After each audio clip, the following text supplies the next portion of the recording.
তুমি হইল সেই নবী যেই নবী রাস্তা দিয়ে যাওয়ার সময় দুইটা হরিণীর কান্না শুনেছিলে। তুমি একটা হরিণীর কান্না, হরিণী তোমাকে ডেকে বলেছিল, হে সোনার নবী আপনি কোথায় যান?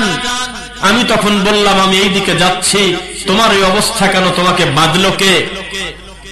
তখন সে বলতেছে, একটা ইহুদি আমাকে গাছের সাথে বেঁধে রেখেছে, উনি আমাকে স্বীকার করেছে, আরো কিছু স্বীকার করার পরে আমাকে এখান থেকে হয়তো নিয়ে যাবে, আপনি আমাকে বাঁচান। তারপর আমার নবী সহ্য করতে পারলেন না, কেননা তিনি রাহমাতাল লিল আলামিন। হঠাৎ করে তিনি দেখলেন যে পরিস্থিতি বড় জটিল, অবলা জিনিসের কান্নাকাটি, ওর নিজের জানের জন্য কাঁদে না, ওর বাচ্চার দুধ না খায় মরে যাবে সেই জন্য কাঁদতেছে। হে নবী, ইহুদি আমাকে বিশ্বাস করবে না, আপনি এখানে জামিনদার হয়ে থাকেন, আমি বাড়িতে যাব আর আমার বাচ্চার দুধ খাওয়ায়া আমি আবার ব্যাকে চলে আসব। এর মধ্যে ইহুদি চলে আসলো, নবী তাকে পাঠিয়ে দিয়েছে। ইহুদি এসে বলে, আমার হরিণ কই রে?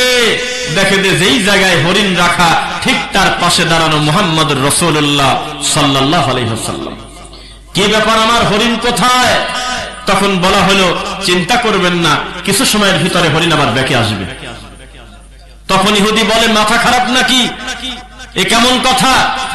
ছুটে যাওয়া পাখি কোনদিন আবার খাঁচায় ওঠে, উড়ে যাওয়া পাখি আবার কোনদিন ব্যাক আসে, এটা কেমন কথা?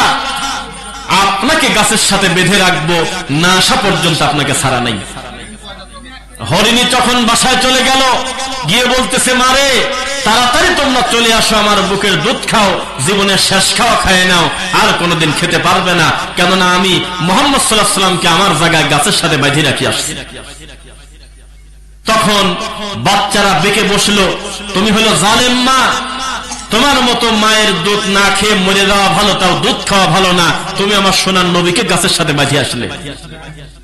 সামনের শ্রোতারা অলরেডি বেশ কয়েকজন কান্নাকাটিও শেষ, হু হু করে কাঁদে আর অস্থির হয়ে বলতেছে আল্লাহু আকবার। তারপরে নবী সাল্লাল্লাহু আলাইহি ওয়াসাল্লাম দেখলো, কিছু সময় পরে এই হরিণ চলে আসলো, দলবল বাচ্চা সহ, এতক্ষণ ছিল একা। তখন ইহুদি বলতেছে, আর অমুসলিম থাকা যায় না রে, এটা একটা অলৌকিক জিনিস দেখলাম, একটা হরিণ অবলা জিনিস তার বাচ্চা সহ চলে আসলো এনাকে বাঁচানোর জন্য, আমি এখন কালেমা পড়ে মুসলমান হলাম। শত শত লোক বলতেছে সুবহানাল্লাহ, আল্লাহু আকবার। দেখেছ আমার নবীর মর্যাদা কত বেশি, এটা বলে কিনা বলেন তো? অথচ এই ঘটনা বলার কারণে ওই লোকটার জন্য জাহান্নামে একটা ঘর তৈরি হয়ে গেছে নিশ্চিত। যদি ওই কথার ভিতরে এক সেকেন্ড আমার নবীকে খাটো করে নাই, করছে? কথা বলে না। এই ঘটনার ভিতরে আমার নবীকে খাটো করার মতো কোন শব্দ থাকলে হাত উঁচু করেন। তাকে বড় করতে গেছে, তার মনের আশা যে আমার নবীকে আমি বড় করলাম, তিনি হরিণের ভাষা বোঝে, কিন্তু এই কথাটুকুন রং ঢং করে বলার কারণে বক্তা বসে আছে জালসার মঞ্চে, কিন্তু জাহান্নামে অলরেডি ঘর তৈরি হয়ে আছে। এটা আলেমের মুখের দিক তাকান। রাগ করতেছেন মনে হয়? আর সাইডে কথা যেন কেউ না বলে, কথা বলেন না, আমরা অহেতুক কথা ভিতরে ঢোকাবো না ইনশাআল্লাহ। ও আচ্ছা, আমাদেরকে বলা হচ্ছে যে আমাদের ভাইরা যাতে একটু সামনের দিকে আগায় বসে, আর মহিলা প্যান্ডেলের মা বোনরা তারাও একটু কষ্ট করে একটু চেপে চেপে বসবেন, যাতে আমাদের আরো মা বোনরা বসার সুযোগ পায়। আর আপনারা বসবেন এই কারণে যাতে পিছনের ভাইরা আপনাকে ডেঙিয়ে আসতে না হয়। লিল্লাহি তাকবীর। আল্লাহ দানকে কবুল করুন, আল্লাহুম্মা আমিন। বাস একটু নড়াচড়া করেছেন, এখন বসে পড়েন। এখন আমি যদি সমাজে প্রচলিত বিদআত সমূহ, যেই যেই কর্ম করলে রাসূলকে উপেক্ষা করা হয় জাহান্নামে ঘর তৈরি হয়, এ ধরনের বক্তব্য দেই, আপনারা কি সহ্য করতে পারবেন? তো পারবেন ইনশাআল্লাহ। যুবকদের আগে আমার এই মুরব্বী বাবাজিরা হাত তুলেছে, খুশি হয়ে বলছি আলহামদুলিল্লাহ। কারণ হকটা বলার পরে মানার ক্ষেত্রে সবচেয়ে বড় বাধা হলো হুজুররা, আর দ্বিতীয় নাম্বার হলো মুরব্বীরা। মিথ্যা না সত্য? মুরব্বীরা বলে যে আমার দাদা বোঝে না, বড় বড় পীর উলামায়ে কেরামের কাছে শুনেছি এরা আবার নতুন কথা বলে, এই কথা বলে তারা হকটা মানে না। কিন্তু আজকের মুরব্বীদের আগ্রহ দেখে মনে হচ্ছে তারা বাড়ি থেকে বের হয়েছে একমাত্র আল্লাহর কথা শোনার জন্য, কোন বাপ দাদার কিচ্ছা চলবে না, বলেন ইনশাআল্লাহ। হাদিসের রাবি আবু হুরায়রা রাদিয়াল্লাহু আনহু, হাদিসটা আছে সহিহ আবু দাউদে 2042। নবী সাল্লাল্লাহু আলাইহি ওয়াসাল্লামের ব্যাপারে আবু হুরায়রা রাদিয়াল্লাহু আনহু বললেন, সামি'তু রাসূলুল্লাহি সাল্লাল্লাহু আলাইহি ওয়াসাল্লাম, আমি আমার এই কান দিয়ে আমার নবী মুহাম্মদ সাল্লাল্লাহু আলাইহি ওয়াসাল্লামকে বলতে শুনেছি, লা তাজালু বুয়ুতাকুম কুবুরা, খবরদার তোমরা নিজের বাড়িকে কবরস্থান বানায়ো না, তোমাদের ঘরকে কবর বানায়ো না। কবর মানে যেখানে নামাজ পড়া যায় না, সিজদা করা যায় না, এর নাম হলো কবর। মরা মানুষকে যেখানে দাফন করা হয়। তোমরা বাড়িতে সালাত পড়ো, নফল পড়ো, ফরজটা আল্লাহর ঘরে পড়ো। যদিও সুন্নাতও যদি মসজিদে পড়েন পাপ হবে না, তবে উত্তম হবে সুন্নাহটা বাড়িতে পড়ার জন্য। যদিও সমাজ বলে উল্টা, মিরপুর কেন্দ্রীয় মসজিদের ইমাম ডানে বামে সালাম ফিরায়ে 3 দিন পর পর বের হয়ে চলে গেছে বাসায়। কিছু কিছু মুরব্বী মাগরিবের পর এই বারান্দায় বসে বলতেছে, হুজুর বলছিলাম না ওয়াহাবি সুন্নাত পড়ে না, সৌদি আরবের মতো সুন্নাত পড়ে না হুজুর। নাউযু বিল্লাহি মিন যালিক। যাকে আপনি সবচেয়ে বেশি ভালোবাসেন, যার উম্মত, তিনি নবী নিজে আয়েশার ঘরে সুন্নাত পড়তেন। সুবহানাল্লাহ। এটা একটা বিলুপ্তিপ্রায় আমল। এই আমলটা মানুষ করতে চায় না। আল্লাহর ঘরে 50 রাকাত নফল নামাজ পড়ার টাইম পায়, নিজের স্ত্রীর পাশে, সন্তানদের পাশে, নিজের ঘরে 2 রাকাত সুন্নাহ নফল সালাত করার ভাগ্য তার হইল না।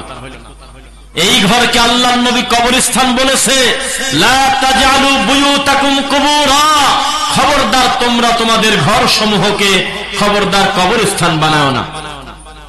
ওয়ালা তাজালু কবরি ঈদা, খবরদার আমার কবরস্থানকে তোমরা অনুষ্ঠান বানাও না, উৎসব বানাও না। উৎসব মানে কি বলে জানেন? কোন মরা মানুষের কবরে যদি একদিন মোমবাতি জ্বলে, আল্লাহর রাসূলের এই হাদিস অনুযায়ী এটা হলো একটা প্রতারণা, হলো ধোঁকা, হলো নবীর হাদিসের সাথে বেঈমানি করা হলো। মোমবাতি জ্বালায় কারা আপনি জানেন না? এখন তো ইলেকট্রিসিটি হয়ে গেছে, মোবাইলের আলোতে মানুষ খেতে পারে, পড়তে পারে, আলাদা টর্চ লাইট পাওয়া যায়। এখন মোমবাতি খুবই কম চলে, তবে আলো জ্বালানোর জন্য আপনি ব্যবহার করতে পারেন। তবে অধিকাংশ ক্ষেত্রে এই মোমবাতি অনেকগুলো এক জায়গা তখন হয় যখন কোনো কেউ কুকাম করে। যেমন বিশ্ববিদ্যালয়ে তারা শতবর্ষ উদযাপন করতেছে, মেয়ে ছেলে ফেলে এক সিরিয়ালে দাঁড়ায় আছে, আর সামনে রয়েছে 1000 মোমবাতি, তাদের বিভিন্ন বিশ্ববিদ্যালয়ের নাম লেখা, এক একজন ফু দেয় আর তারা চিৎকার দিচ্ছে। এটার নাম উৎসব।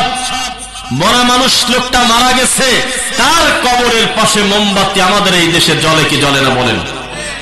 জ্বলে কি জ্বলে না? ওয়ালা তাজালু কবরি ঈদা, আমার কবরকে তোমরা ঈদ বানায়ো না, মানে খুশির উদযাপন বানায়ো না, উৎসব বানায় দিও না। সাল্লু আলাইয়া, তবে তোমরা আমার প্রতি দরুদ পড়ো। বক্তব্য খেয়াল করবেন, কি করো? মিলাদ পড়ো, ঠিক কিনা? কি পড়ো? আমার প্রতি দরুদ পড়ো। ফাইন্না সালাতাকুম, তোমাদের দরুদ, তোমাদের সালাম, তাবলুগুনি, আমার কাছে পৌঁছানো হয়, হাইসু কুনতুম, তোমার বাড়ি যেখানে হোক না কেন, টাইম মতো তোমার দরুদ ধরে ধরে নিয়ে ফেরেশতারা আমি নবীর কবরে পৌঁছায় দেয়। আর এই মূর্খ হুজুর বলতেছে ইয়া নবী সালাম আলাইকা, আর সিন যে কোন জায়গা, আলিফ লাম আর কোন জায়গা, খালি কাঁদে আর কাঁদে। হঠাৎ করে হুজুর থামে গেল, কই মারি লাফ দিয়ে ওঠে, কি হইল? কয়েকজন নবী আছে। কত বড় প্রতারক ভণ্ড! আমি আপনার কাছে টাকা পাই, 10 দিন আপনার বাড়িতে বাড়িতে গিয়ে ঘুরেছি, আপনি টাকা দিলেন না, অথবা বাড়িতে গিয়ে গেলাম টাকা নেওয়ার জন্য, টাকা দিয়ে দিলেন। এটাই কি ভালো?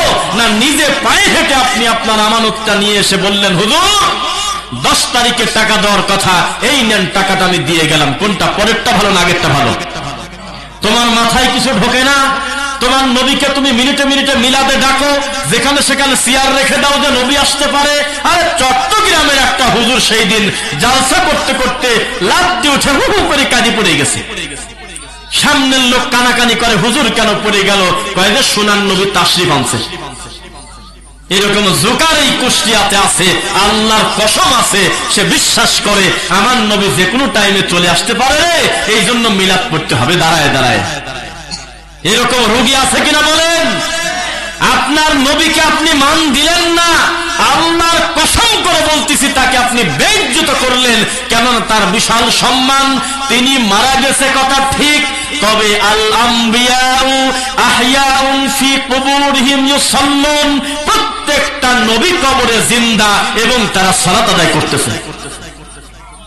যদিও দুনিয়ার জীবনের জিন্দা না, দুনিয়ার জীবনের সালাত না, ওই সালাতের রুকু কেমন সেজদা কেমন তা জানি না, এটা হলো মরার পরে কবরের জীবন।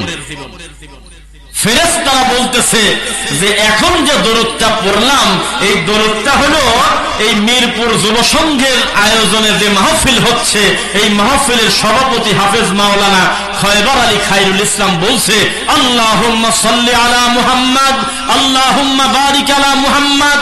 দরুদে ইব্রাহিম পড়েছে, এই দরুদটা এই মাত্র আমি শুনলাম। এই কথা বলে ফেরেশতা নবীর কাছে নিয়ে গেল। এটা হলো তার মর্যাদা, তার সম্মান। এই জায়গা যেখানেই থাকুক না কেন সালামটা নিয়ে তার কাছে পৌঁছায় দেওয়া হয়। পাগলামি করতে হবে কেন?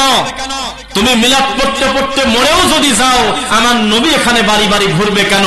কেননা মিলাদ কোনদিন এক গ্রামে এক জায়গায় হয় না, একই টাইমে লাখ লাখ লাখ লাখ জায়গা মিলাদ হচ্ছে। আমার নবী কি সব জায়গায় দাঁড়ায় থাকবে? সি সি সি, এটা কি তার মর্যাদা দেওয়া হলো? বলেন। ওয়াসাল্লু আলাইয়া, আমার প্রতি দরুদ পড়ো। ফাইন্না সালাতাকুম, তোমাদের দরুদকে, তোমাদের সালামকে ধরে নেবে। তাবলুগুনি, পৌঁছায় দেবে, পাঠিয়ে দেবে, নিয়ে আসবে। হাইসু কুনতুম, তোমার বাড়ি যেখানে হোক না কেন, তুমি যেখান থেকে ইচ্ছা সালাম দাও, আমি নবী কবরে পৌঁছায় দেবে আমার কাছে। কে শোনে কার কথা? কে শোনে কার কথা? আজকে এই 6 তারিখের এই মাহফিলটা আমি এখানে নিয়েছি, সেম ডেটে আমি যদি নাটোরে আর একটা মাহফিল নিতাম, একই টাইমে 2 জায়গায় ওয়াজ করা কি সম্ভব কিনা বলেন?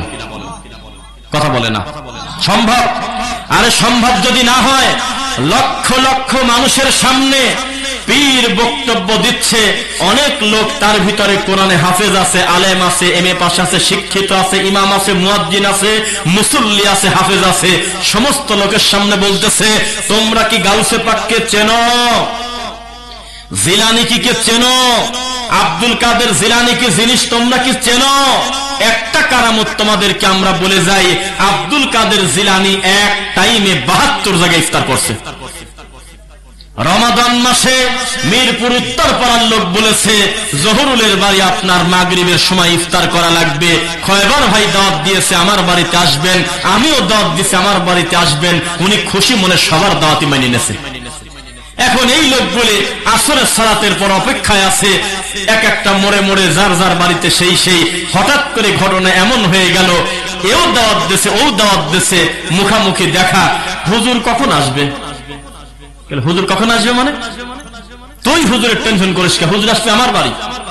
আরে না, মাথা খারাপ নাকি? আমাকে উনি কথা দিয়েছে আমার বাড়িতে আসবে। এভাবে করতে করতে ঝগড়াঝাটি হচ্ছে। হঠাৎ করে মাগরিবের আজান পড়া পড়া ভাব, তাড়াহুড়া করে তারা খেজুর গালে দিতে গিয়ে যায়, দেখে সব জায়গায় হাজির হয়ে গেছে গাউসে পাক। মানে সামনে বলদরা বলতেছে আল্লাহু আকবার, চিৎকার দিয়ে উঠতেছে। এরকম কোন নীতি আছে? নবী সাল্লাল্লাহু আলাইহি ওয়াসাল্লাম যদি বলতো, আবু বকর এই যে পানিটা খাও তো দেখি, পানিতে যদি বিষ থাকতো, আবু বকর 1 সেকেন্ড টাইম নিতে না খায় ফেলবে। যদিও বিষ থাকবে, আমি তা বলি নাই। ওমর এদিকে আসো, সারাটা দিন রোদের উপরে দাঁড়ায় থাকতে হবে, তীব্র রোদে, কোন দিন একটু হেলাদুলা করতো না, দাঁড়ায় থাকতো।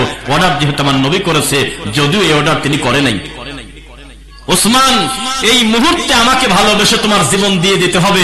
উসমান বলতো, বলতে দেরি, কাজ করতে দেরি না, বলেন কিভাবে কোন জায়গা জীবন দেব, আমি রেডি, নিজের জীবন নিজেই করে দেব, যদিও তা জায়েজ নেই। এত ভালোবাসার মানুষ থাকার পরেও আল্লাহর নবী মরার পরে আবু বকরের কোন বর্ণনা, উমারের কোন বর্ণনা, উসমানের কোন বর্ণনা এমন পেলাম না। আমার নবী মুহাম্মদ সাল্লাল্লাহু আলাইহি ওয়াসাল্লাম মরার পরে এসে স্বপ্নে আমাদের কাছে 10টা ওসিয়ত করে গেছে, এই এই এই এই ভালো কাজ তোমরা করো। কোন দিন তা বলে নেই। কেন বলে নাই? কারণ তার কথা আগেরটাই চূড়ান্ত, আলাদা করে নতুন কোন ওহী নিয়ে পৃথিবীতে আর কারোর আসার সুযোগ নাই। সিলেট সুনামগঞ্জের একজন মহিলা ফোন করে বলে, হুজুর কি করব? কে কি করবেন মানে? আমার আব্বা গত 3 দিন যাবৎ স্বপ্ন দেখেছে আমাকে 11টা গামছার 9খান লুঙ্গি দান করতে বলতেছে। আমার বাপ স্বপ্নে সেগুলো বলতেছে, মারে আমি খুব কষ্টে আছি, আমার জন্য 11টা লাল গামছা আর 9টা লুঙ্গি তুমি দান করে দাও। তখন আমি বললাম যে কোন জায়গায় দান করবে কয়েছে?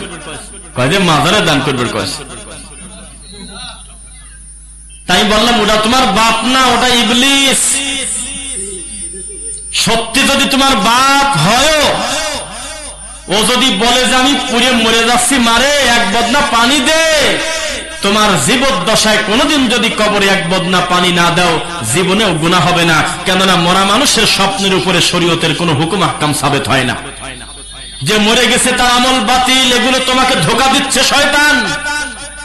তোমার বাপ তোমার কাছে লুঙ্গি চাচ্ছে, গামছা চাচ্ছে, তোমার সামর্থ্য কি রকম আছে? কয়েক আমি 4 বাড়িতে কাজ করে আমি আমার বাচ্চাকে খাওয়াই, রোজগার করে খাওয়াই, এই জন্যই তো ফোন দিলাম। এই মুহূর্তে আমার 7টা গামছা 11টা গামছা কেনার টাকা নাই। আমি বললাম তাহলে আবার যদি স্বপ্নে আসে তুমি একটু শক্ত করে ধরে বলো যে আমাকে তুমি 1000 টাকা দিয়ে দাও, আমার সমস্যা হচ্ছে। এই শয়তানি তোমাকে কে করতে বলেছে? মুহাম্মদুর রাসূলুল্লাহ সাল্লাল্লাহু আলাইহি ওয়াসাল্লাম তার জীবদ্দশায় কোনদিন কোন সাহাবীর এই কথা বলার সুযোগ হলো না, হে নবী আমি কাঁদলে তো ছেলে হচ্ছে না, আমি একটু চুপ করে থাকি, আমার জন্য আপনি নিজে ছেলে চাই দেন তো। মরার পরে মানুষের দোহাই দিয়ে কেন এই পাগলামি হচ্ছে? বিষয়টা কি, দরকারটা কি? শাহজালালের মাজারে গিয়ে এত কান্নাকাটি করেন, অথচ শাহজালালের নিজেরও যদি পেটের ব্যথা হইতো আল্লাহর কাছেই পেটের ব্যথা সাহায্য চাইত। এই সাধারণ মাথার মধ্যে কিছু ঢোকে না কেন? চিন্তা এটা ঢোকে না কেন? আজকে আমি এত মানুষের ভিতরে, যদিও বিষয়টা খুব সিরিয়াস হয়ে যায়, তবু আমি বলি হাফিজুর রহমান কুয়াকাটা হুজুরের আমার চাইতে বড় ভক্ত 2017 সালের আগ পর্যন্ত কেউ ছিল, এটা আমার দিক থেকে আমি বিশ্বাস করতাম না। এটা আমার বুঝ থাকতে পারে, তবে আমার দাবি ছিল আমার থেকে বড় ভক্ত এই পৃথিবীতে হাফিজুর রহমান কুয়াকাটার নাই। যে সময় গাড়ি ভাড়া দিয়ে পাবনা আপনার দোগাছি তার মাহফিল শুনতে যাবে, এই খরচ, এই টাকা আমার হাতে ছিল না। আমি 30টা টাকা মোবাইলে ভরলাম, বাটনলা সেট 1110 মডেল মরক ডাকা ফোন, সেই ফোনে 30 টাকা ভরলাম। আগে ছিল 22 টাকা, মোট 52 টাকা হলো। 1.5 টাকা করে প্রায় মিনিট কাটে। বিভিন্ন সুযোগ টুযোগ নিয়ে এই মোবাইল থেকে ফোন দিলাম, ওই দোগাছি গ্রামের ভিতর আমাদের পরিচিত কেউ ওই জালসার মঞ্চে আছে কিনা। তখন ওই জালসার মঞ্চে একটা পরিচিত একজনকে পাইলাম, ওকে বললাম তুমি মোবাইলটা নিয়ে গিয়ে স্টেজের আশপাশে একটু রেখে দাও, উনি ওয়াজ করবে আর আমি এখানে মোবাইলে লাউড স্পিকার দিয়ে ওয়াজ শুনে মনে শান্তি নেব। এত লজ্জা কিসের হকটা মেনে নিতে? এত ভয় কিসের? মাজারের খাদেম যদি তওবা করে আল্লাহকে সেজদা দিতে পারে, আপনি পারবেন না কেন? 40 বছরের মূর্তি পূজা ছেড়ে যদি আল্লাহকে মেনে নিতে পারে, আপনি পারবেন না কেন? ইহুদির ঘরে জন্ম নেওয়ার পরেও যদি আল্লাহ নবীকে মেনে নিয়ে, তাওহীদ মেনে নিয়ে জীবন পরিচালনা করতে পারে, আপনি পারবেন না কেন? এই বাংলাদেশে তার থেকে বেশি ভক্ত আমার থেকে কেউ আছে এটা আমি মনে করতাম না। সে যখন আরবি শের পড়ত, টান দিত বাবারে বাবা। তার নতুন নতুন ডেলিভারি শোনার জন্য আমি কম্পিউটার দোকানে দোকানে যায় মেমোরি কার্ড নিয়ে দাঁড়া থাকতাম যে কুয়াকাটা হুজুরের নতুন কোন ডেলিভারি আছে কিনা। সেই ভক্ত আমি, কিন্তু আমার বিবেকটা আমি বিক্রি করে দেইনি। যেদিন উনি বলেছিল আশরাফ আলী থানভীকে কি তোমরা চেনো? উনি এমন একজন আল্লাহর ওলি ছিল, উনি নামাজ পড়তে চলে গেছে, আসি দেখে যে কলমার খাতা একাই নড়াচড়া করতেছে, আগে লেখা হয়ে গেছে। তোমরা কি চেনো আশরাফ আলী থানভীকে, যার কাছে সাপ মুরিদ হয়েছে? তখন দেখলাম যে এটা সমস্যা আছে, বিষয়টা কিরকম পাগলামি করে কেন, দৌড় পারে কেন। তখন একটু নেটে সার্চ দিয়ে ইউটিউবে লেখা শুরু করলাম মনসুর পাগল সম্পর্কে আলেমরা কি বলে, মনসুর হাল্লাস।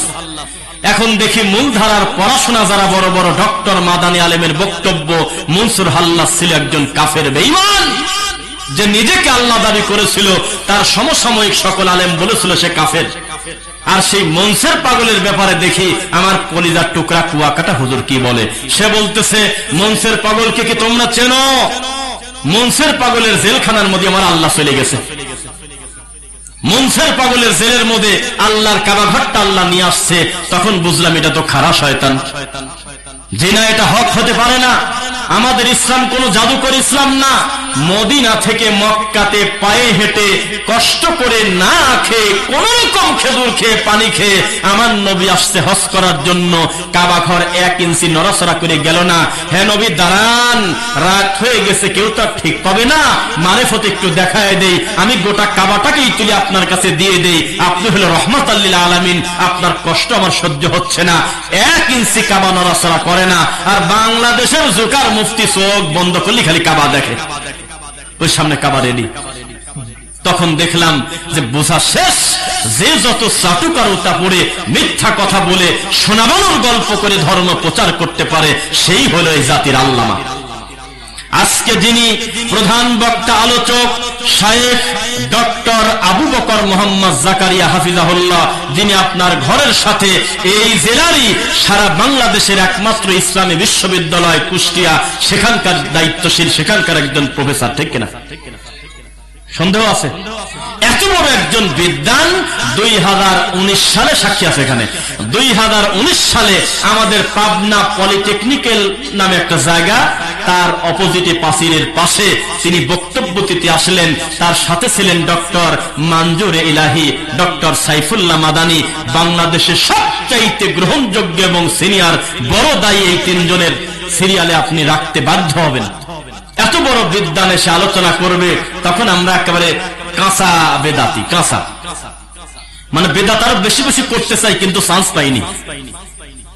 মিলাদ আমাদের ভালো করে পড়তে দেয় না, কয় আরো বেশি করে ট্রেনিং দেওয়া লাগবে। এত বড় খারাপ কাজে লিপ্ত ছিলাম বিদাত এবং শিরকের ভিতরে।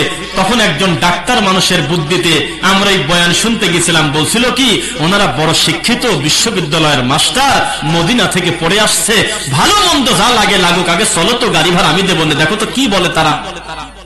আল্লাহ তুমি সাক্ষী, অটো ভাড়া করে নিয়ে আসছিলাম পাবনা।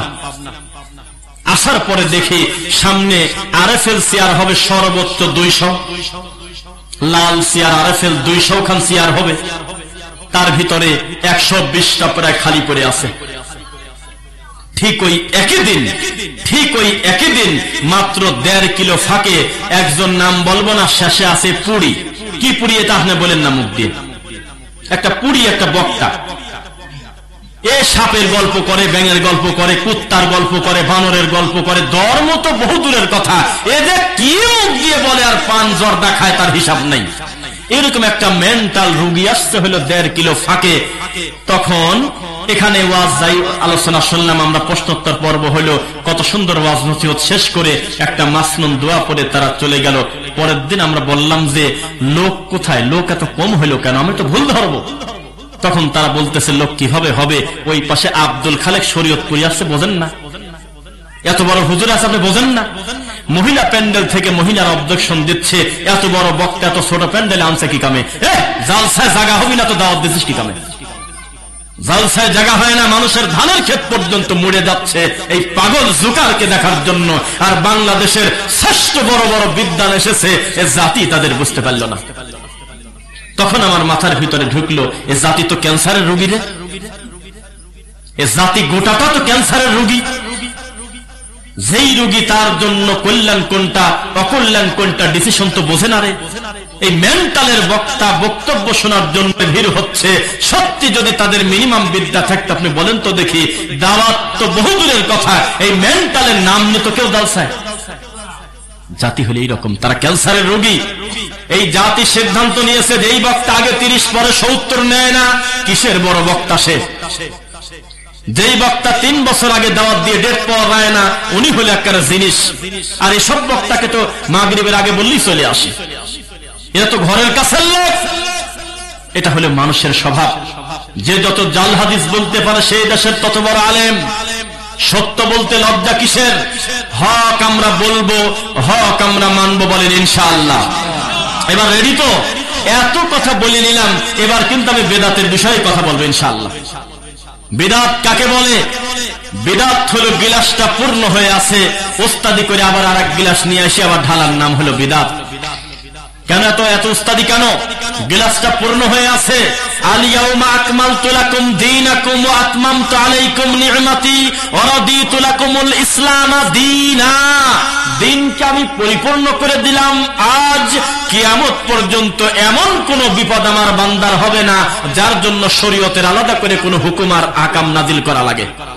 ঘটনা যদি তাই হয়, তাহলে নবীর সময় যদি জায়নামাজের দোয়া মনে করে ইন্নী ওয়াজ্জাহাতু না থাকে, কিয়ামত পর্যন্ত ঢোকানোর সুযোগ নাই।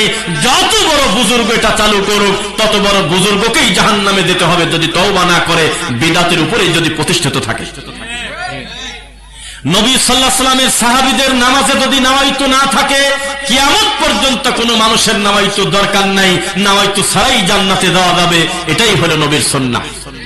নবীর সালাতে যদি সম্মিলিত মুনাজাত নামাজের পরে না থাকে, কিয়ামত পর্যন্ত মানুষের এমন কোনো বিপদ হবে না যার জন্য আলাদা করে সবাই মিলে কান্না করতে হয়। নীতি হলো আমার নবীরটাই হলো মূল। কেন মানুষ তার রাসূলেরটাকে মেনে নিতে পারে না? কেন এত কষ্ট, কেন এত ব্যথা? সৌদি আরবে হজ করতে গিয়েছেন কারা কারা, অথবা উমরা করেছেন বা সফরে গিয়েছেন, কাদের জন্য কারা একটু দেখান তো আমাকে। আলহামদুলিল্লাহ, হাত নামান। উমরা করতে গিয়েছেন, হজ করতে, হজ করতে গিয়েছেন, যতদিন ছিলেন প্রত্যেকটা সালাতের পরে সালাতুল জানাজা, জানাজার সালাত মাইয়িতের জন্য পড়তে হবে, এই কথা বলে নাই? প্রত্যেক সালাতের পরে উনি নিজেও জানাজা পড়েছে। জানাজা সালাতের পরে যেই লোকটা মারা গেছে সেই লোকটার আত্মীয় স্বজন হলো মন্ত্রী পরিষদের লোক। 3টা স্বর্ণের দোকান, স্বর্ণ ব্যবসায়ী, আপনার মতো ফকির না। তারা খায় যেগুলো বাসে, ওইটা ছিটায় দিলে আপনার মতো লোক 30 বছর ধরে খায় ফোরাতে পারবে না। এত নিয়ামত আল্লাহ তাদেরকে দিয়েছে।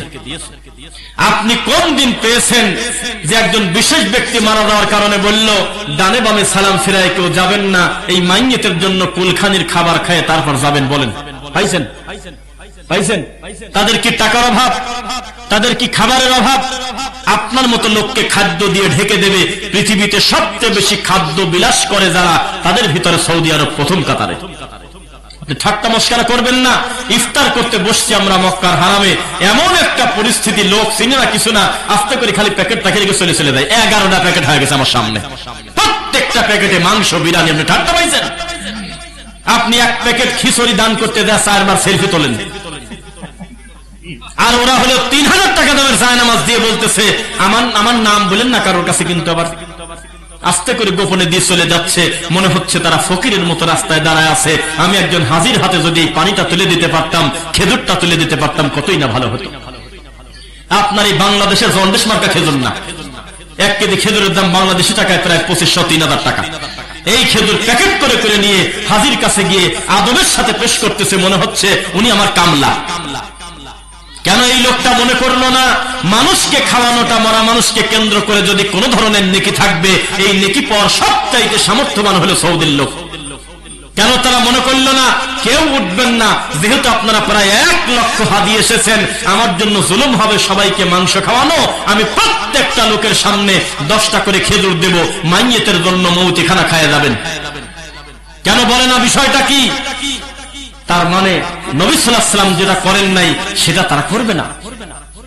একটা নেকিও সেখানে নাই। নেকি আছে একটা, আল্লাহুম্মা গফির লাহু ওয়ারহামহু, আল্লাহ তুমি তাকে ক্ষমা করো, তার প্রতি দয়া করো। ও আল্লাহ, মানুষ যখন মারা যায় সব শেষ, ইল্লা মিন সালাসা, 3টা জিনিস চালু থাকে। 1, নেক সন্তান সন্ততি। 2, এমন ইলম যা মানুষের কল্যাণে রোগটা রেখে গেছে। উনি 10 জনকে হাফেজ করেছে, মরার পরে এই 10 জন আরো 1000 মানুষকে কোরআনে হাফেজ করে দিয়েছে, আলেম করে দিয়েছে, ভালো বিদ্যা অর্জন করাইছে। সমস্ত লোকের নেকির একটা অংশ কবরে শুয়ে শুয়ে আমার ভাই পাবে। এর নাম হলো সাদাকা জারিয়া, এর নাম হলো ইলম রেখে যাওয়া। আরেকটা হলো সাদাকা জারিয়া, যা মানুষের কল্যাণে লোকটা করে গিয়েছে। মরুভূমির ভিতরে গাছ লাগায় দিয়েছে, মরুভূমির ভিতরে চরের ভিতরে বালুর মাঠে কষ্ট করে টিউবওয়েল দিয়েছে। ওই টিউবওয়েলের পানি যত মানুষ খাবে, খেয়ে তৃপ্তি লাভ করবে, এর নেকি লোকটা কবরে পাবে। আর তার সন্তান সন্ততি যদি বলে রব্বিরহামহুমা কামা রব্বায়ানি সগীরা, এমন কাম হবে 84টা গরু মারি মৌতিখানা করলে যা না হবে। একবার সন্তান যদি বলে আল্লাহ আমার আব্বাকে আর মাকে তুমি ক্ষমা করে দাও, আরে মাতৃভাষায় বললেও কাম আছে। আজকে আমি যে বক্তব্য দেব এমন একটা সুযোগ পাইছি, আজকের এই জালসাটা একটা আলাদা জালসা হবে। আমার দিকে তাকান, কেননা আমি আর এখন এই ভাই গল্প করবো দুইজন। আমার এই ভাই আগামী কাল থেকে কোন বিদাতের সাথে আপোষ করবে না, যদিও তিনি বিদাতকে অন্তর দিয়ে ঘৃণা করে। আবার আমি সিরিয়াস বলতেছি, আর এই বিদাত না করার কারণে কোন টুপিওয়ালা, দাড়িওয়ালা, বড় হুজুর, ছোট হুজুর, যে কোনো নামাজি যদি ওনার প্রতি রাগ করে, আল্লাহর কসম ওটা খারাপ শয়তানরা মুনাফিক। কেননা বিদাতকে তোলার কাজ হলো নবীওয়ালা কাজ, আর বিদাতকে প্রতিষ্ঠিত করা হলো ইবলিস শয়তানের কাজ। এই হুজুরকে এই কথা বললে আপনি মুসলমান তো দূরের কথা, মানুষই না, যে হুজুর আপনি শিরক বিরুদ্ধে কথা বলেন কেন, পীরের বিরুদ্ধে কথা বলেন কেন, তার মানে আপনি যারা আকার ইঙ্গিতে বলতে চাচ্ছেন আমি মদ খাই, গাঁজা খাই, তবে আল্লাহর রহমতে আমি হারাম খাই না। পীরের বায়াত হয়েছেন, মাজারের কাছে গিয়ে সহযোগিতা চান, আর এই হুজুর লোকটাকে বলতেছেন এই বেটা আমার পীরের বিরুদ্ধে কিছু বলা যাবে না। আপনি কে, আপনি কি বলেন? এ কথা কেন বলেছেন? তাকে স্বাধীনতা দেন। আমি এই মঞ্চের ভিতর থেকে এই গ্রামের মিরপুরের অন্তত 10টা যুবককে দেখতে চাই, যেই 10টা যুবক কোনো অস্ত্র দিয়ে না, একেবারে ঢাল হয়ে হুজুরের সামনে দাঁড়ায় বলবে, আর 5 জন মুরব্বী বলবে হুজুর আপনার যতদিন হায়াত থাকে ইনশাআল্লাহ এই মসজিদে যতদিন আপনার রুজি থাকে আপনি আল্লাহর কথা, নবীর কথা মন মতো বলে যাবেন, করে যাবেন, কোন ধরনের কোনো বাধা আসলে আমরা দেখব। সাহস করে বলতে পারবেন ইনশাআল্লাহ? নাকি বলবেন যে কত আশা করে নিলাম, 3 বছর আগেও হুজুর মিলাদ করে কাঁদেছে, যে কোনো বাচ্চাকে কান্নাকাটি করলে নিয়ে গেলে 101 টাকা দিয়ে তাবিজ লিখে দিল, হঠাৎ করে হুজুর এগুলো করে না, তাহলে মনে হয় ইহুদির টাকা খাইছে। এ কথা বলবেন? মুনাফিকি করবেন না, মানুষকে স্বাধীনতা দেন কোরআনকে মানার, হাদিস মানার। এই জালসার ভিতরে বহু লোকের মুখে আমি এখন দেখতেছি দাড়ি নাই। মিথ্যা না সত্য? কথা বলে না। সবারই কি মুখে দাড়ি আছে? তাহলে আমার এই ভাই জুমার খুতবার পরে একটা যুবককে বলতেছে ভাইয়া তোমার তো দাড়ি রাখা উচিত। তখন এই যুবক বলল যে তুমি দাড়ি রাখি কি করছো? আরেকজন যুবককে বলল তোমার তো দাড়ি রাখা উচিত। আর এই যুবক নিজের মুখে এইভাবে হাত দেয় আর মাথা নিচু করে বলে হুজুর শয়তানে ধরছে, আসলে রাখাটা তো উচিত। দুইজনের মুখেই দাড়ি নাই, কিন্তু একটা শব্দ উচ্চারণ করার কারণে একজন হলো বেঈমান আর একজন হলো মুমিন, তবে গুনাহ করছে গুনাহগার মুমিন। একজন আমিন বলে না, আস্তে জোরে কিছুই বলে না, তার নামাজের ক্ষতি হচ্ছে, লোকটার নেকি কম হয়ে যাচ্ছে, ঠিক আছে, তবে লোকটার নামাজ হলো না। এত বড় কথা কোনোদিন আমরা মুখ দিয়ে বলি নাই, কিন্তু যেদিন থেকে আপনি বলেছেন এই বাটা ওহাবি, কেউ জোরে আমিন বলে না, তুই জোরে আমিন বলিস, হ্যাঁ আমিন আমিন বলে চিৎকার দিচ্ছিস, আমেরিকার টাকা খাইছিস, বলার সাথে সাথে আপনি মুসলমান থাকলেন না। ফামান রাগিবান সুন্নতি ফালাইসা মিন্নি, বহু সুন্নাত আছে, বহু মানুষ আমরা মানি না বা মানার সুযোগ পাই না, আমাদের অজান্তেই থেকে গেছে। কত সুন্নাতের ঘাটতি আমাদের ভিতরে আছে, কিন্তু সুন্নাতকে সুন্নাত জানার পরে আমি যদি একটু ব্যঙ্গ করি তাহলে ঈমান পুরাটাই চলে যাবে। বহু লোকের মুখে দাড়ি নাই, কিন্তু দাড়ি নিয়ে লোকটার কোনো অ্যালার্জিও নাই, দাড়ি রাখার ব্যাপারে বললে লজ্জা পেয়ে বলে হুজুর দোয়া করবেন, রাখবো না, এটা মুসলিম। কিন্তু একজন বলল তুমি দাড়ি রাখি কি করছো? মিয়া দাড়ি তো ছাগলেরও আছে। এই কথা বলার কারণে সে বেঈমান হয়ে গেল। মুখের কথার দাম নাই, কে বলেছে? মুখের কথার দাম আছে। এক ভাই অনুরোধ করছে একটা বিষয় বলতে, একটু বলে ফেলি। হ্যাঁ, জায়গার নাম হলো ব্রাহ্মণবাড়িয়া বাঞ্ছারামপুর, নাম শুনেছেন? সেখানে লঞ্চের ভিতরে একজন হুজুর খুব আত্মবিশ্বাসের সাথে আমাকে বলতেছে ইহুদের টাকা প্রতি মাসে কত করে খান, মাসে কত করে আসে, কোন ব্যাংকে টাকা জমা হয়, খুব গুরুত্বের সাথে বলতেছে, মজা করে না। তখন সবুজ পাগড়ি মাথায়। তখন আমি বললাম যে হুজুরের কাছে কি কলম আছে? কলম কেন আছে নাকি? পকেট থেকে কলম বের করলো, আর আমি একটা জালসার পোস্টার অপোজিট করে সাদা থাকে, এখানে লিখলাম যে 9/6/2021, সময় 5:45 PM, লিখে আমি বাস করি পকেটে থুলাম। তখন এই কষ্টে বুঝলাম না আমি কি করি আর আপনি কি করলেন। উত্তর দিলেন কি কাম করলেন? আমি বললাম ভাই আমি দায়িত্ব নিয়ে সিরিয়াসলি আমি বলতেছি, আমি আমাকে চিনি, একটা ইহুদির টাকা আমার পেটে নাই, তবে তাদের তৈরিকৃত খানা আমরা খেয়েছি, ওটা আমাদের জন্য হারাম হয় নাই, কারণ পণ্য আমি অমুসলিমের দোকান থেকেও কিনতে পারি, সেটা আর ওর থাকলো না। কিন্তু সরাসরি কোন ইহুদির সাথে আল্লাহর কসম আমি রফিক বিন সাইদের জীবনে দেখাও হয়নি। সরাসরি তার সাথে হাতের সাথে আমি হাত পর্যন্ত লাগাই নাই। আমি তাকে ঘৃণা করি, কারণ সে আমার ফিলিস্তিনের মুসলিম ভাইদেরকে মারে। তারা সারা পৃথিবীর মুসলিমদেরকে গালিগালাজ করে, তাদেরকে কোনোদিন কোন মুসলমান ভালোবাসতে পারে না। তো যেহেতু আপনি দায়িত্বের সাথে বলতেছেন আমি হলে ইহুদির দালাল বা আমি ইহুদি, তা আমার দৃষ্টিতে না, রাসূলের দৃষ্টিতে আমি যদি ইহুদির দালাল না হই, আপনি হবেনই হবেন, এই দুইজনের ভিতর কেউ একজন হওয়াই লাগবে। তাহলে আমি যেহেতু না, তাহলে আপনি নিশ্চিত সে, তা আমি শুধু তারিখটা লেখলাম, পরবর্তীতে 10 বছর পরেও যদি এই গ্রামে আসি, আমি জারজ সন্তান কাকে বলে একটু 2 চোখ দিয়ে টাকা দেখবো, তাই একটু ডেট লেখলাম। কেন ডেট মানে? বললাম যে আজকে থেকে স্বামী স্ত্রী মিলামেশা করার পর থেকে বিনা তওবায় যতগুলো ডেলিভারি হবে মোট হবে হারামজাদা। কেমন আমি দায়িত্ব নিয়ে বলতেছি, আজকে কোন হিন্দু মেয়ে যদি কালেমা পড়ে মুসলিম হয়, তার বাপ বাঁচি থাকতেও কোনো লাভ নাই, তার আর ওলি হবে না। ওই বাপ আর ওলি হওয়ার ভাগ্য নাই, ওই বাপ আর অভিভাবক থাকে না। কেননা অভিভাবক হতে লা ইলাহা ইল্লাল্লাহ জরুরি, যেহেতু নাই তখন এদের মুরব্বী হবে হলো গার্জিয়ান। এই এলাকার যারা মুসলিম প্রধান, তারা তার উপস্থিতিতে বিয়েটা দিয়ে দেবে ওই মেয়ের। তার বাপ আর মা থাকেও 4 পয়সার দাম নাই বিয়ের ক্ষেত্রে। যেহেতু আপনি যদি ইহুদি হন, আমি জানি না হবেন কিনা, যদি হন তাহলে এই মুহূর্তে আপনার বউ তালাক হয়ে গেল।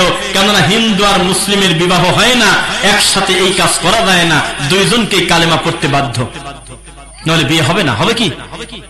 তাহলে ঘটনা যদি তাই হয়, তাহলে তো আপনার স্ত্রী থাকার কথা না। তা আমি তারিখটা লিখে রাখলাম, আজকের পর থেকে আপনি সহবাস করে যত বাচ্চা দুনিয়াতে আসবে মোট হবে হারামজাদা। অন্তত ক্লিয়ার ভাবে দেখার সুযোগ তো পাবো।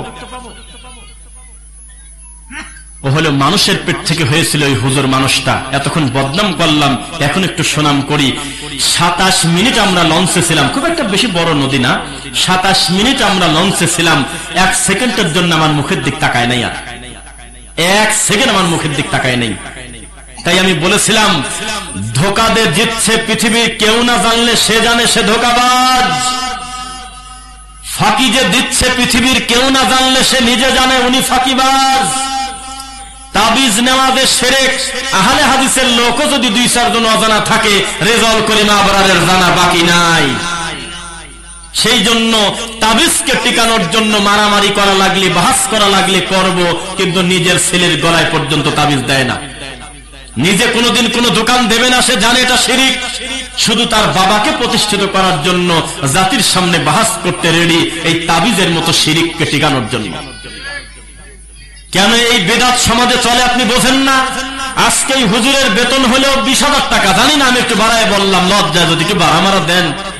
যদি 20,000 টাকা বেতন হয়, উনি যদি কোনো বেদাত না করে, শিরিক না করে, তাহলে 19,999 হবে না, 20,001 টাকাও হবে না, যা বেতন তাই থাকবে।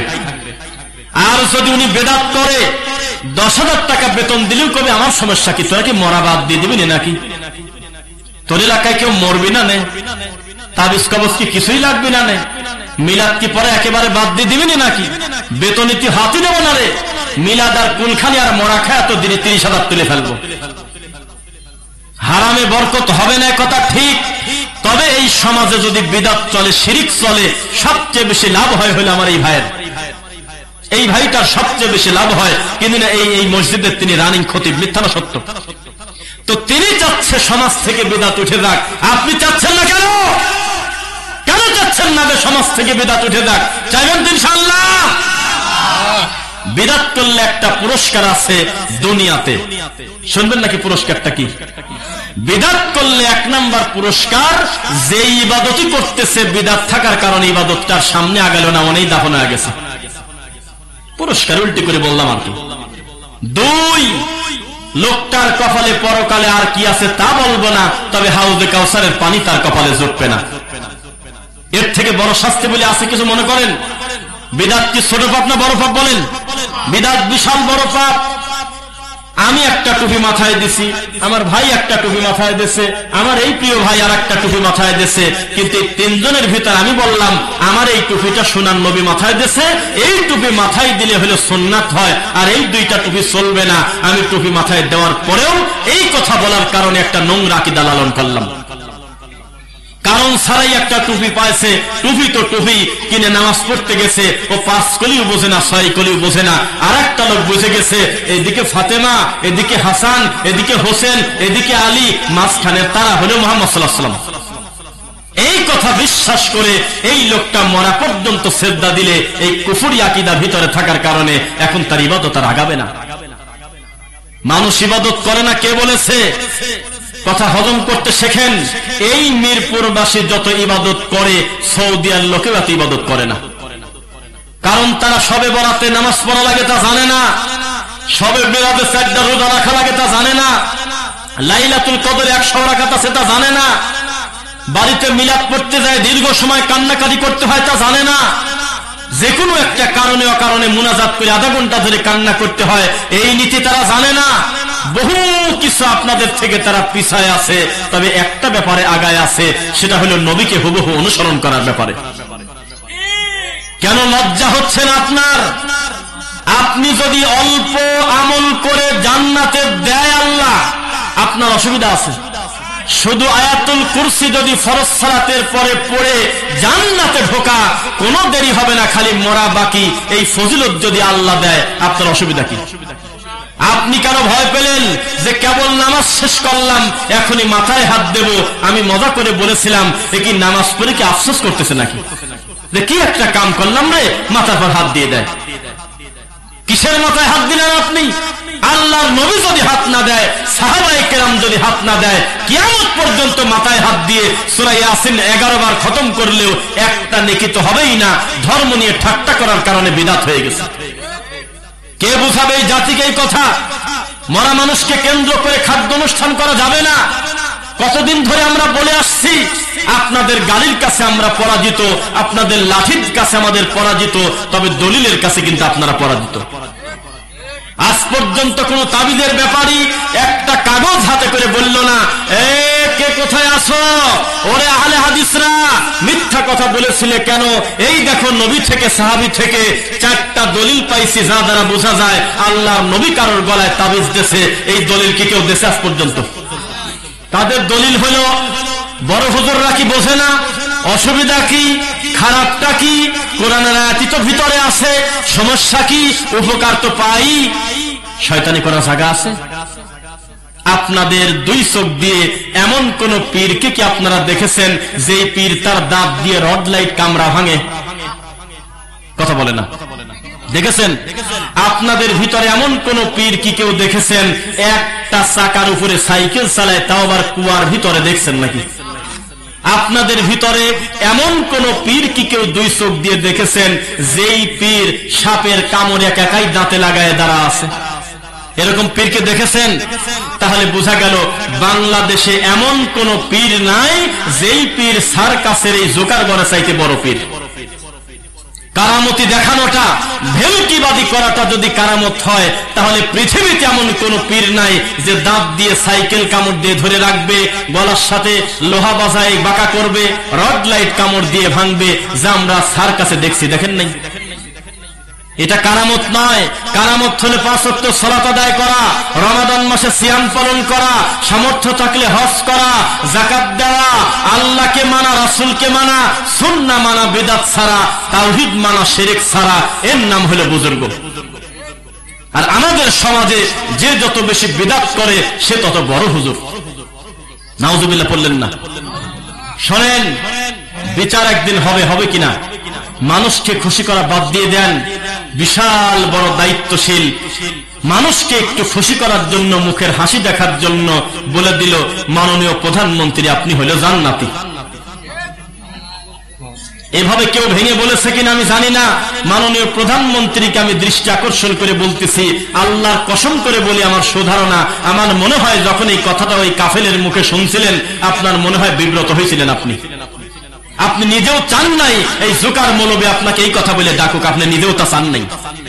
কেননা আপনি আর কিছু না হলে আপনি সালাত আদায় করেন, আপনি কোরআন পড়েন, আপনার ভাষায় আপনি তাহাজ্জুদ পড়েন, তাহলে আপনি অন্তত এই ব্যাপারে জানেন জান্নাতি কাউকে বলতে গেলে ওহী লাগে, ওহী লাগে। ওহী ছাড়া কাউকে জান্নাতি জাহান্নামী বলা যায় না। তাহলে এই পাগল হুজুর যখন আপনাকে জান্নাতি বলছে, আমরা বিশ্বাস করি আপনি ভিতরে ভিতরে আপনার রাগ হয়েছে, খুব একটা খুশি আপনি হন নাই, আপনি বুঝে গেছেন যে একটা সামান্য একটু তেল মারার চেষ্টা করতেছে। অথচ এই অসভ্য বসে আছে বাংলাদেশের সবচেয়ে গুরুত্বপূর্ণ একটা বিশাল বড় দায়িত্ব, এটা আমাদের জন্য কষ্টের। অথচ তাদের হুজুররাই বলে আমরা নাকি সরকারের দালাল। বাংলাদেশে তিনটা গ্রুপ হলো ধর্মীয় ভাবে সবচেয়ে বেশি আগায়। এক, সুন্নি। সুন্নি চেনেন না? ডায়াবেটিস পাগল করে চেনেন না? দুই, কওমি দেওবন্দি। তিন, আহলুল হাদিস। সুন্নির ভিতরে কারা? আটরশি, ফুরফুরা, মাঝবান্ডার, খেতা মেতা, ল্যাংটা ম্যাংটা সবই কয় সুন্নি আমরা। কওমি দেওবন্দি কারা? সাপের গল্প, ব্যাঙের গল্প, ভাল্লুকের গল্প, কুত্তার গল্প, বেগুনের গল্প, যা কিচ্ছা কাহিনী নোংরা ফায়সা কথা বলে, জেন্দা দাওয়াত দিলে জালসায় চলে যায়, এই সব কথা যারা বলে তারা হলো দেওবন্দি। তিন, আল্লাহ বলেছেন, নবী বলেছেন, মুখ দিয়ে ঘন ঘন যারা বলে তারা হলো আহলুল হাদিস, তারা হলো সালাফি। এই তিনটা গ্রুপ হলো বাংলাদেশে সবচেয়ে বেশি, বা মূলত এরাই তিনটা গ্রুপ এই দেশে মূলধারায় আছে। মিথ্যা না সত্য? তো এক গ্রুপ তোমরা বানাইছাও প্রধানমন্ত্রীকে জান্নাতি, আর এক গ্রুপ বলছাও যে আমাদের গোটা জাতের হলে আপনি মা, আর দালাল হলাম আমরা। এটা হলো? আজ পর্যন্ত কোন আহলুল হাদিস তার ডান পাশে একটা মন্ত্রী, বাম পাশে একজন এমপি থাকার কারণে উনি পাম দিতে যায় বলছে আপনাদের দুইজনের চেহারার দিক তাকালে সগীরা গুনাহ মাফ, এই কথাও কোনদিন বলেন নাই। জিন্দেগিতে মানুষকে খুশি করতে গিয়ে কোন দিন একটা কুকথা তারা বলে নাই যেটা আল্লাহ এবং তার রাসূলের বিরুদ্ধে যায়। বলেছে কখনো? বরং আব্দুর রাজ্জাক বিন ইউসুফ হাফিজাহুল্লাহর মাহফিলে মন্ত্রীকে, এমপিকে, চেয়ারম্যানকে, মেম্বারকে ডাইরেক্ট বলে দে চাচাই কিনা আগে বসে দাও, কথা বলা যাবে না, বসে থাকো, চুপ করে বসে থাকতে বলে। বরং মাঝে মধ্যে যদি দেখে আড্ডা বেশি, চেয়ার বেশি, কাজে চেয়ার রাখি নিচে বসো। কে এমপি কে মন্ত্রী ওটা মাথায় নিয়ে তিনি কথা বলেন না। এটাই হলো সালাফি মানহাজের দাওয়াত। এরপরেও তুমি কোন আক্কেলে বলতে পারো আমরা সরকারের দালাল? এই জাতিটাই হলো নেগেটিভ, এই কথাই সত্য। বোঝা যাচ্ছে? মেট্রো রেলের উপরে উঠে যদি আপনি বলেন আলহামদুলিল্লাহ, এই কথাটা বলে যদি ফেসবুকে দেন, তাহলে আপনি হলো সবচেয়ে খারাপ মানুষ। এই কমেন্টে লিখবে বুঝেছি তুমি সরকারের দালাল। আমরা হলো তারা যারা মানুষের ক্রয় ক্ষমতার ঊর্ধ্বে অতিরিক্ত দাম দিয়ে বাজার করতে হচ্ছে, এটা দেখে আমরা বলি এটা মানুষের খুব কষ্ট হচ্ছে, আসলে এটা মানুষের প্রতি জুলুম হচ্ছে। বাজার সদাই অন্যান্য জিনিস একটু সহনীয় পর্যায়ে থাকা উচিত, এটা আমরা বলি। দুই, পদ্মা সেতুতে যখন উঠি তখন আমরা বলি আলহামদুলিল্লাহ, দরকার ছিল, আল্লাহ একভাবে করেছে, আলহামদুলিল্লাহ। আমরা হলো তারা। আমরা মেট্রো রেলে উঠে বলি আলহামদুলিল্লাহ, এলিভেটেড এক্সপ্রেসওয়েতে উঠে বলি আলহামদুলিল্লাহ, আর পাপের কাছে গিয়ে বলি এটা অবশ্যই অন্যায়, এটা অবশ্যই পাপ, এটা পরিত্যাগ করা উচিত। এর নাম হলো সালাফি মানহাজ। আমরা তারা না যে কারণ ছাড়াই একটা লোকের বিরুদ্ধে বিদ্রোহ করে, রাস্তা অবরোধ করে, কান্নাকাটি করে নিরীহ মানুষের ক্ষতি করব, আমরা তারা নয়। মুহাম্মদুর রাসূলুল্লাহ সাল্লাল্লাহু আলাইহি ওয়াসাল্লাম তিনি আমাদেরকে বলেছে মান আমিলা আমালান লাইসা আলাইহি আমরুনা ফাহুয়া রাদ। সেটা তো আমলই না, যেই আমলটা আমি নবীর সময় ছিল না, পরবর্তীতে যা যতই সুন্দর হোক তা প্রত্যাখ্যাত, তা বাতিল। বোঝা কি যাচ্ছে? সুন্নাত মানবেন তো ইনশাআল্লাহ? মানুষ কবে সংশোধন হবে? কুমারখালী খোকসা, কি নাম? কুমারখালী খোকসা নামে একটা জায়গা, জানিপুর বলে এরকম নাম আছে, আছে কিনা? এইরকম একটা জায়গাতে একটা মাহফিলে যাওয়ার আগে আসরের নামাজ পড়ে বসে একটা মুরব্বীকে বললাম এই তসবির দানা কত? কয়ে 1000। কি করেন? বলে ফজরের পরে 3-4 জন মিলে বসে আমরা এই গুনি। ওই দক্ষিণ পাশের মসজিদটা এখনো আছে, তো বলে যে 1000 তসবি আমরা 3 জন মিলে টানি, সুবহানাল্লাহ আলহামদুলিল্লাহ বলে বলে 1000 পূর্ণ করি। তখন আমি বললাম কিয়ামত পর্যন্ত তসবি পড়ে যা কাজ হবে না, আল্লাহকে যদি নিজের হাতের আঙুল দিয়ে সুবহানাল্লাহ আলহামদুলিল্লাহ আল্লাহু আকবার লা ইলাহা ইল্লাল্লাহ এভাবে যদি আপনি তাসবিহ পড়েন রাসূলের শেখানো নীতিতে, তাহলে বিচারের মাঠে আপনার এই আঙুল আপনার পক্ষে আল্লাহর সামনে দাঁড়ায় যাবে। এখন এই মুরব্বি কষ্ট তুই এখানে কথা বলছিস কেন?